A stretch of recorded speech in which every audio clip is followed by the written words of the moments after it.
Hello class, how are we all doing today? I know by now we would have had 3 lessons, so this is the fourth one, and our topic for today is general knowledge for a DQM. So I want to start by saying that this is just going to be some basic general knowledge you need to know, but it's not limited to what we're going to go through. So throughout the training session, every level of training, keep an open mind, take notes, and learn as much as you can. So now, the roles and responsibility of a DQM involve a number of activities and processes you must familiarize yourself with. It ensures smooth running of all end-to-end process with respect to accuracy, completeness, integrity, and timeliness of data. It also involves communicating with several officers working in the census and training of functionaries. Therefore, as a DQM, you must understand that you are an integral part that works towards the overall success of the census. So this basic knowledge will guide you to fully deliver on all your responsibilities. Again, I stress, you're going to be working with data, you're going to be working with so many people. So it's important to keep a clear level of line of communication and ensure that with respect to your work, it's accurate, it's complete, and you flag and report everything that needs to be reported in a timely manner. The first thing we're going to talk about is all your responsibilities and your roles basically fall under 3 subdivisions known as pre-field activities, field activities, and post-field activities. Pre-field activities are activities that you do before the actual field work starts. In essence, the activities you do maybe some days before the actual census taking exercise starts. It involves training of field functionaries, profiling of functionaries, device provisioning, in essence, like ensuring that every device is tied to an enumerator or a supervisor or a monitor, as the case may be. Field activities are what you do during field when the actual census starts. Meaning, like if we say census is starting tomorrow, everything you do from tomorrow to the end of the census taking process is called field activities and involves monitoring of your spatial dashboard during building, listing, and enumeration. Some of these concepts may not be so clear to you now, but don't worry, as you progress in your learning stages, you would understand what your dashboard means. It's like it's a dashboard on your system where you can see all the enumeration areas that are coming from field. You're able to track it, see if maybe those people, enumerators that haven't submitted their work, who has submitted, etc. And you also are able to monitor your listing data validation. So like I said, you get more understanding of some of these concepts as you go on. Post-field activities is what you do as a DQM after enumeration census exercise is done. What do you do after to wrap up the whole process, to end it and know that like this has been a successful event?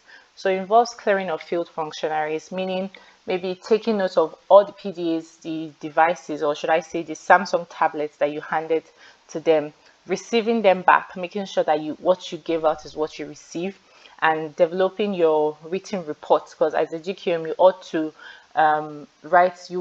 you'll be guided on how to write your report for your work activity, what you did from beginning to the end. And next, general knowledge for a DQM is that you need to understand all census concept, processes, CAPI operations, how to use the census pad. As we know, or you may not know just yet, a census pad is the application that we're going to be using for the census process. It's an app on the handheld device or the Samsung tablet that is going to enable an enumerator carry out all the census activities. So you must learn and practicalize all the CAPI troubleshooting techniques for a seamless flow. Just so you know, some of your responsibilities, at times you may be asked questions that may not directly be in line with your responsibility. That is why you must learn all census concepts. You need to know the foundation, the groundwork of key concepts like localities, enumeration area, maps, before you can fully and effectively deliver in your responsibility.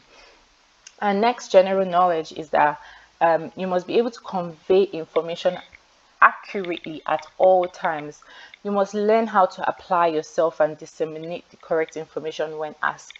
It's okay for you not to know everything, but you must always be able to get clarity and come back and answer whatever you may have been asked.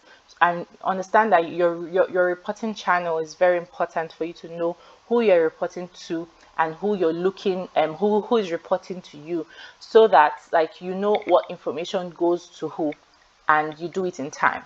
This is a very sensitive assignment you're going to be undertaking, and it's a very timely one. So there's no time to waste. There's no day to waste. There's no time to sit around any information that you need to pass around in delay, because it affects the entire process.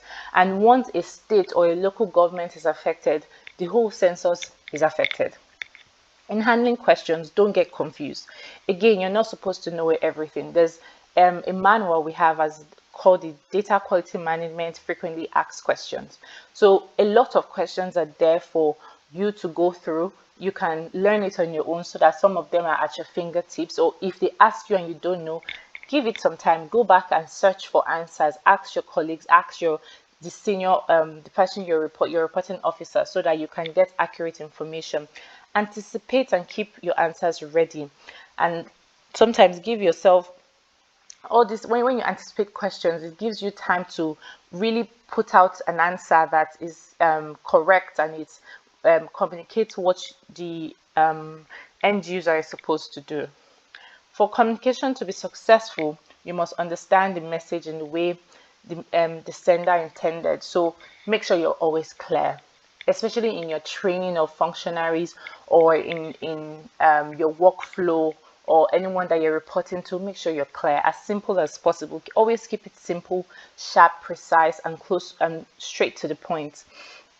Now, like I said, you'll be training functionaries, so you may have to make presentations in class. So you have to be confident in yourself. First of all, always remember that you can do it, because you were not chosen by error, and you're being trained, so you can do anything, that any challenge as it may be that comes your way. So understand the topic of your presentation. Go ahead and study ahead. If you need to ask questions to get better clarity, please do so. Be prepared.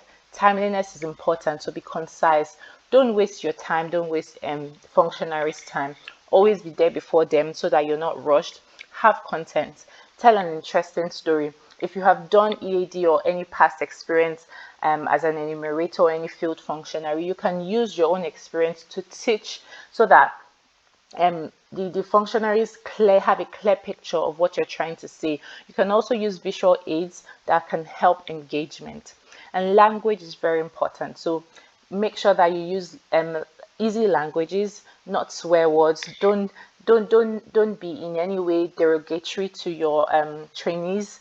Make sure that you let them know that you're here for them. You're here to teach them and guide them the same way you're being taught. It's the same way that we want you to do better than we are even teaching you. So choose your words and use non-verbal cues in your mind, like have a beginning, have an effective flow of information. That is where preparation comes in. And be respectful to all persons, not just those who you report to, but those that are reporting to you. Especially make sure they know that you value their time, you value their presence, and you value their work with whatever role they are playing. And in cases where people make mistakes, always remember that no one is above that. So be patient and be gentle in reprimanding people. And one principle you can follow is the KISS principle. It's called keep it short and simple. Whatever you're presenting, keep it short. You don't want to belabor your trainees in listening to so many jargons. Always understand that presentations are just a guide to maybe a bigger picture. So people still have to go back and do their homework, to read, to study, to properly understand what you've presented, and give room for questions and answers, which is really important. Abbreviate your message. Use bullet points and sentences. Make sure that it's easy to read, it's easy to flow. I'm sure some of us read novels or several documents, and you want something that is appealing to your eyes and it's not stressing you to read. And don't use too many font sizes in your presentation. In delivery of a presentation, always watch your voice, how you say it. Don't shout at people. Even if you want to make emphasis, make jokes light accurate or acceptable jokes that can ease your trainees into learning effectively. Speak clearly.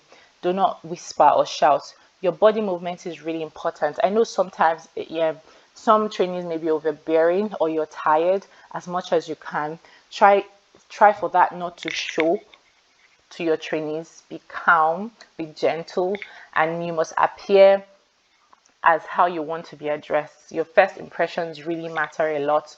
So like the saying goes, you dress how you want to be addressed. So appear in a very confident manner, appear in a manner that is worthy of being respected. This person is coming to teach me, so let's listen to our teacher for today. And there's this really important general knowledge you must know. You're going to be monitoring, especially during field work, and this is one very crucial part of your assignment. Please be very, very quick in reporting errors or uncertainty. Wherever you're not clear, ask questions. Oh, I'm not seeing this EA, or this EA is showing this instead of that, or it's not showing me this, it's not showing me that. Please ask, are we supposed to see that? Especially if you're not sure, because like I said, one day is too much already. So let's even go back.